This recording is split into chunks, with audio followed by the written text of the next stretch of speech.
Good evening అండి. నా పేరు డాక్టర్ కె శ్రీకాంత్. నేను ఈరోజు మనం మోకాళ్ళ నొప్పుల గురించి, అసలు మోకాళ్ళ నొప్పి ఎందుకు వస్తుంది, దానికి తీసుకుంటే జాగ్రత్తలు రాకుండా ఎలా నివారించవచ్చు అనే దాని గురించి మనం ఒక నిమిషం మాట్లాడుకుందాం అండి. ఫస్ట్, మోకాళ్ళ నొప్పులు అనేది వేర్ అండ్ టేర్ అంటాం. అంటే ఎక్కువగా నడక కానీ దాని మీద ఎక్కువ శ్రమ చేయడం కానీ వస్తూ ఉంటుంది. ఇది ఎక్కువగా ఎవరికి వస్తుంది? ఫస్ట్ పాయింట్, మనము 45 సంవత్సరాలు దాటిన ఎవరికైనా వచ్చే అవకాశం ఉంటుంది. రెండోది, కింద ఎక్కువగా కూర్చునేవాళ్ళు, అంటే పద్మాసనం వేసుకొని కూర్చునే వాళ్ళకి ఎక్కువగా వస్తుంది. అంటే పద్మాసనం వేసుకొని కూర్చోవడం వల్ల రాదు, కానీ మనం కూర్చొని లేచేటప్పుడు మన బాడీ వెయిట్ 3 టైమ్స్ పెరుగుతుంది అనమాట.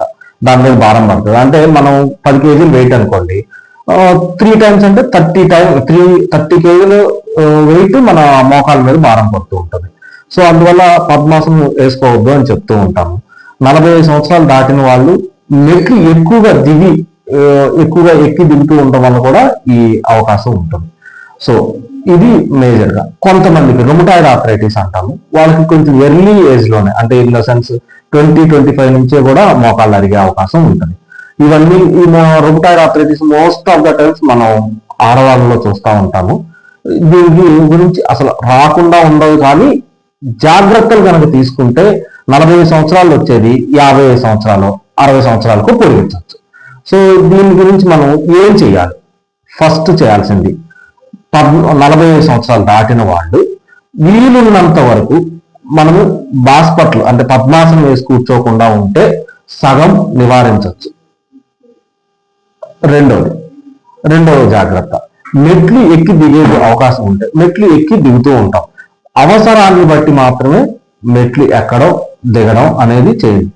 ఎక్కడం వీలున్నంత వరకు అవాయిడ్ చేయండి. దిగినా పెద్ద సమస్య కాదు, కానీ ఎక్కడం మాత్రం వీలున్నంత వరకు. లిఫ్ట్ ఒకవేళ ఉంది, లిఫ్ట్ ఎక్కడానికి యూజ్ చేసి దిగడానికి గనక మనము మెట్లు యూజ్ చేసుకుంటే పెద్ద ఇబ్బంది అనేది రాకుండా ఉంటుంది. ఇది రెండో పాయింట్. మూడోది, మనకి రీసెంట్ గా మారింది, ఇండియన్ టాయిలెట్స్ ఎక్కువగా యూజ్ చేస్తూ ఉంటాం. ఇండియన్ టాయిలెట్స్ యూజ్ చేసే అలా కనుక కూర్చున్నట్లయితే తొందరగా అరిగే అవకాశం ఉంటుంది. ఈ 3 జాగ్రత్తలు మనం తీసుకున్నట్లయితే, అంటే వీటిని అవాయిడ్ చేయగలిగితే ఈ మోకాళ్ళ నొప్పులు సగం రాకుండా ఉంటాయి. దీనికి రెండోది, నడక. చాలా అపోహ ఏంటి అని అంటే, నడిస్తే తొందరగా అరిగిపోతాయేమో అనే అపోహ సొసైటీలో ఉందండి. ఇది పూర్తిగా అబద్ధం. మనము ఎంత నడవగలిగితే, అంటే నడవడం అని అంటే ఏదో కొంచెం ఫాస్ట్గా నడవటం, కొంచెం స్లోగా నడవటం అలా కాదు. దానికి ఒక సిస్టమాటిక్ గా కనుక నడవగలిగితే, ఫస్ట్ స్లోగా స్టార్ట్ చేసుకొని మధ్యలో స్పీడ్ పెంచుకొని మళ్ళా తగ్గించుకున్నట్లయితే దానికి ఒక మజిల్కి ఒక ఈక్వల్ ప్రెషర్ పడుతుంది. ఆటోమేటిక్ గా మన జాయింట్ సపోర్ట్ చేస్తుంది.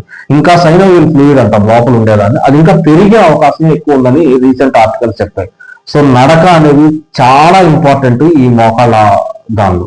తర్వాత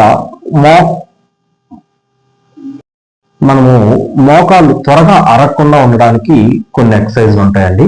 చిన్న ఎక్సర్సైజ్, మనం బెడ్ మీద పడుకొని నిదానంగా చేసుకునే ఎక్సర్సైజ్లు ఉంటాయి. అవి కనుక మనం చేసుకున్నామంటే దాదాపు ఆ మోకాలు అరుగుదలని కొంతకాలము పొడిగించవచ్చు. ఫస్ట్ ఎక్సర్సైజ్, మోకాలు కింద పడుకొని మోకాలు కింద ఏదైనా టవల్ లాంటిది ఒకటి చిన్న రోల్ చేసి పెట్టి గట్టిగా ఆ టవల్ని మోకాలతోటి ఒత్తి ఒక 10 సెకండ్స్ లెక్కబెట్టి వదిలేసేయండి. అలానే ఒక 10 సార్లు చేయండి. రెండోది, అదే మడిం దగ్గర పెట్టండి. మడిం దగ్గర పెట్టి ఒత్తి అలానే ఉంచి వదిలేసేయండి. అట్లా సేమ్ 10 రిపిటేషన్స్. ఇదే విధంగా కాల్ని 40 డిగ్రీలు మాత్రమే, బెడ్ మీద దగ్గర నుంచి కాలు చక్కగా 40 డిగ్రీలు పైకి లేపండి.